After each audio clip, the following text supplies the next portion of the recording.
কক্সবাজারের ঈদগাঁও উপজেলা পোকখালী ইউনিয়নে বিশ্ব ব্যাংকের অর্থায়নে নির্মাণাধীন বেড়িবাঁধ সংস্কার প্রকল্পে বাংলাদেশ পানি উন্নয়ন বোর্ডের নির্দিষ্ট পরিমাপের বাইরে গিয়ে গোমাতলী সমবায় কৃষি ও মহাজের উপনিবেশ সমিতির সদস্য হিসাবে বরাদ্দপ্রাপ্ত সদস্যদের গোমাতলী মৌজার বিভিন্ন দাগ ও খতিয়ানের লবণ চাষের জমি থেকে অবৈধভাবে প্রবাসীর কৃষিজমি খনন করে মাটি নেওয়ার অভিযোগ উঠেছে ঠিকাদারি প্রতিষ্ঠান গোলাম রাব্বানী কনস্ট্রাকশন লিমিটেডের বিরুদ্ধে। মোহাম্মদ নুরুল করিম, ৪৭ নম্বর সদস্য, গোমাতলী মহাদেশ সমবায় কৃষি উপনিবেশ সমিতি এবং ১৭ বছর যাবৎ প্রবাসী।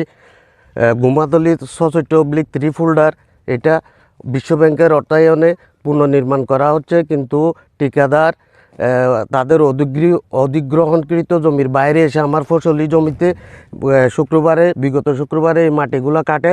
আমি বাধা দেওয়ার পরে তারা বন্ধ করে এগুলো ভরাট করে। আমি চলে যাওয়ার পরে এখানে কেটে পুকুর বানাই ফেলছে এবং আমার লবণের গর্ত দেখেন, লবণের মাঠ দেখেন, এখানে আমি অনেক ক্ষতিগ্রস্ত।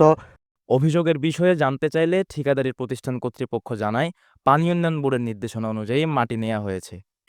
না, আমাদের ওই ওয়াটার বোর্ড যেদিকে দেখা দিচ্ছে সেদিক থেকে আমরা কাজ করতেছি ভাই। ওয়াটার বোর্ড আমাদেরকে নির্ধারিত জায়গা দেখাইছে, ওদের কতটুকু পর্যন্ত নেওয়া যাবে, বেরিবাদের পাশ থেকে কতটুকু নেওয়া যাবে ওরা দেখা দিচ্ছে। আর ওদের একোয়ার জায়গা যেগুলো আছে ওখান থেকে দেখা দিচ্ছে ওরা নিবার জন্য। বন্ধ, ওইখানে ওই পানির জন্য গাড়ি নামতে পারতেছে না, গাড়ি যাচ্ছে, ওইটা আগে ওরা দেখো কি করা যায়।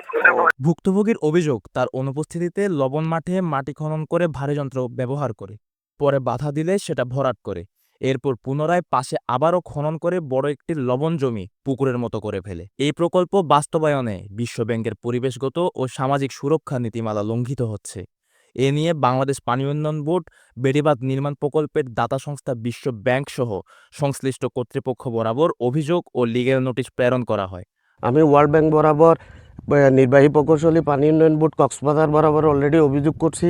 আমি এটার প্রতিকার চাই এবং তদন্তপূর্বক যারা দোষী তাদের বিরুদ্ধে যথাযথ ব্যবস্থা নেওয়া হোক।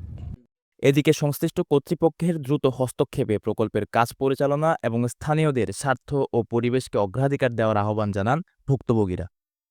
News desk, Penowa.